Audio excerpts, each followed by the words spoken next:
আমার বয়ান দিতে আইসস, যা যা বাহ।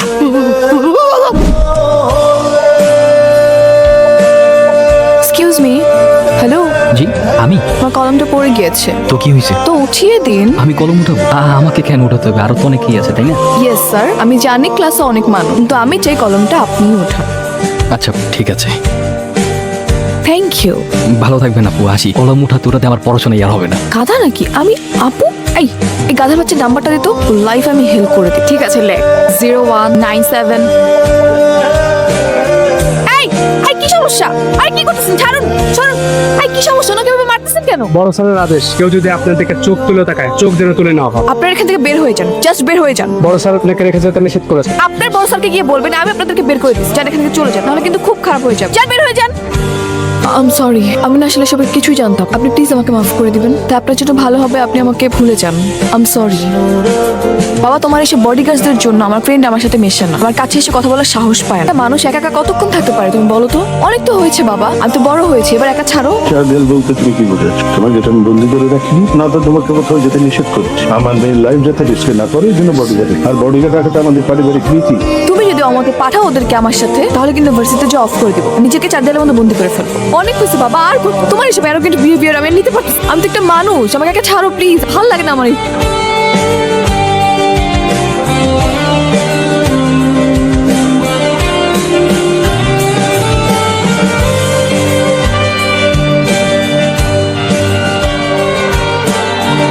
হ্যালো, কোথায় তুমি? আমি তোমার কথা মতো ইউনিভার্সিটির পিছনে যে পার্ক আছে না, সেখানে চলে আসছি। আর তোকে দেখা হবে না আমাদের? হ্যাঁ আসবো তো, তোমার বুদ্ধি দিয়ে আমাকে খুঁজে বের করতে পারো কি? যদি বের করতে পারো তাহলে তো দেখা হয়েই যাবে, আর যদি না পারো তাহলে তোমার কপাল খারাপ। তোমাকে কিন্তু ব্ল্যাক শার্টে আছে খুব হ্যান্ডসাম লাগে। আমি কটা দিন যাবত পাগলের মতো তোমাকে খুঁজতে। কেমন মানুষ তুমি? একবারের জন্য সামনে আসতেছো না? এই এত আকুল হয়ে গেছো কেন আমাকে দেখার জন্য? হ্যাঁ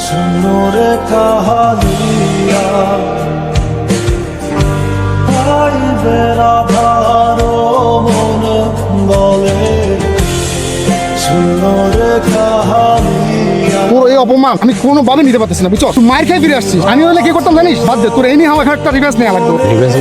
রিভেন্স বুঝতেছিস না? তুই ওর কারণে মার খাইছো, সেম তুই ওর একটা মাইক দিবি। আর আমি জানি ও এখন বডিগার্ড ছাড়া ভার্সিটিতে আসে, যে কোনো ভাবে হোক তুই ওকে ভার্সিটি থেকে বাইর করবি, বাকিটা আমরা দেখবো।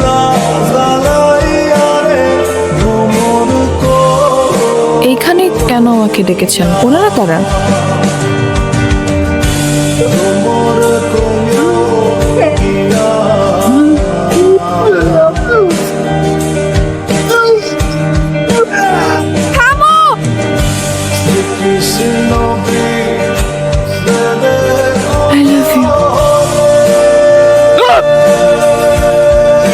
কি হলো রেন ভাই, আপনি এরকম চিল্লাচিল্লি করতেছেন কেন? আপনি কি ভূত দেখছেন নাকি?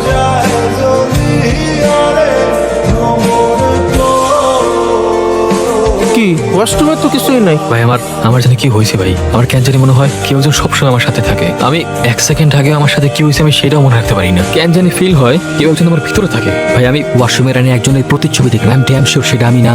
আর ওই লোকটা আমাকে কি যেন বলতে চায়, আর ও মনে হয় আমার কাছে কিছুটা চাচ্ছে। নাউজুবিল্লাহ, কি কোন রেন ভাই? আপনার উপরে কি কোনো জিন পরে ছায়া নামলো নাকি? আপনার কি কোন থেকে নিয়ে যেতে চায়? মিষ্টি মুষ্টি খাওয়ানি লোভ দেখায়? না না ভাই, এমন কিছু না। আমি প্রায় একটা স্বপ্ন দেখি, একটা লোককে বেশ কয়েকজন মানুষ মিলে দাহ করছে, তারপর তাকে হাতুড়ি দিয়ে বাড়ি মেরে মেরে ফেলে। আর আর কি? আর কিছু না ভাই।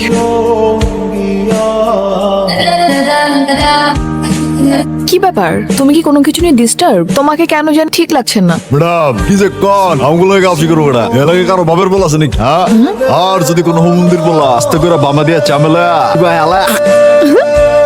রেহান তুমি কি করলা? হাই হাই ম্যাডাম, একটু আগে এটা কি করলেন কত ম্যাডাম? কি এটা তুমি কি করতে? ম্যাডাম কেন বলতো? আশিটা দিছেন, আবার দেন তো দেখি। কি? এই যে আসলে ম্যাডাম, আর কসম মনে হইতেছে আসমানের চাঁদ একদম খোয়া পড়ছে। কসম ম্যাডাম, আপনার হেভি লাগছে। তুমি আবার করো তো। ম্যাডাম আমার ভিডিও করবেন? হ্যাঁ রোল অ্যাকশন। কল আসছে। দেখ এখন কেন? হ্যালো, হ্যাঁ বলো। কি মাইশা আসছে? এতদিন পরে, এত বলার পরেও এখন আসতেছে। যাই হোক আমি অনেক খুশি হয়েছি, একটু পর বাসা আসতেছি। হ্যাঁ ওকে ঠিক আছে, রাখি। রেহান চলো প্লিজ শুরু করো রোল। কি? আরে একটু আগে যে বলতেছিলা কি বামে ক্র্যাক ক্র্যাক করো, মজা লাগতেছে। কই না তো, কই কি কি না উল্টাপাল্টা কি বললা? কি বলবো? কালকে এক্সাম, ভালো মতো পড়তে হবে। হ্যাঁ কি করতেছিলাম আমি? কিছু না, চলো উঠি। হ্যাঁ চলো। কি করতেছে? মামলান সাহেব, মামলান সাহেব, উনি রেন এ তুই জি আমি রেহান। আমি তোরে জিজ্ঞেস করি না, তোর ভিতরে একটা কালো ছায়া, আমি তারে জিজ্ঞেস করি। তোর ভাই এসব কি বলতেছেন উনি? উল্টাপাল্টা কালো ছায়া মানে?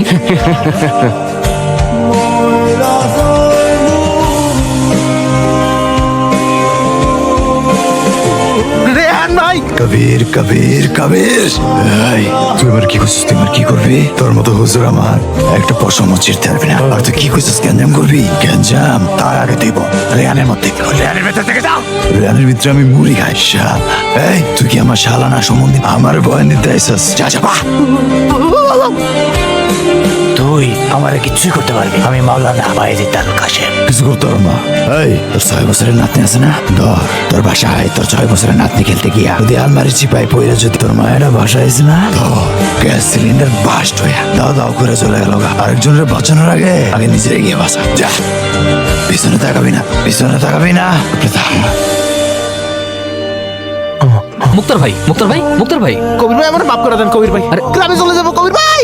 মুক্তার ভাই। মানে চিন্তা করতে মা, আমি এখনই আসতেছি রে মা, আমি এখনই বাড়িতে আসতেছি রে মা। কি বলতেছো? তোমার উপর ভূত ভর করে? Are you serious? মানে কি আবল তাবল কথা বলতেছো? সারা আম রিয়েলি সিরিয়াস, সত্যি কথা বলতেছি। রেহান, হ্যাঁ। এটা 2026, এই জেনারেশনে এসে তুমি ভূত বিশ্বাস করবে? মানে আরে ক্রেজি রেহান, আসছে ভূত। ভূত কিভাবে ভর করে? আচ্ছা শোনো, এই তুমি আমাকে কি যেন বলতেছিলে ওই দিন, ওই চামে দিয়া বামে, আমাকে তো মজাই লাগছিল। আরেকবার বলো তো। হোয়াট? এগুলো আমি বলছি? হ্যাঁ। কি বলতেছো এসব? আমি এগুলো কেন বলবো? আমি কি এভাবে কথা বলি? এভাবে তো রাস্তা ছেলেরা কথা বলে। Wait wait wait wait wait, তার মানে আমার ভিতরে যে থাকে তার সাথে তুমি কথা বলছো? Rehan, stop talking nonsense. আবারও ভূত কিভাবে কার উপর ভর করে? তার আই নো, বাদ দাও। এখন একটু ঘুরি, চলো। বিকেলে এসছে আমাকে একটা ছেলের সাথে ঘুরতে দেখি, বিষয়টা আমার একদমই পছন্দ হয় না। এটার একটা ব্যবস্থা করো, কিন্তু দেখো আগের মতো ভুল যাবে না। এবার কোনো ভুল হবে না স্যার। ওকে। এই কবির, ভাই ভাই আপনারা শুধু শুধু কবি কবি করতে কে? আমি তো কবি নেমের কাউকে চিনি না। ভাই প্লিজ আমাকে মারেন, আমাকে যেতে দেন।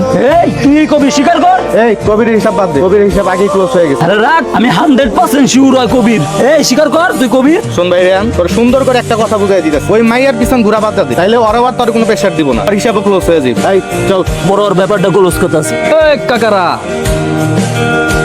রেহানের হিসাব শেষ হলেও কবিরের হিসাব তো আর বাকি আছে। দেখছস কইছি না ওই কবির।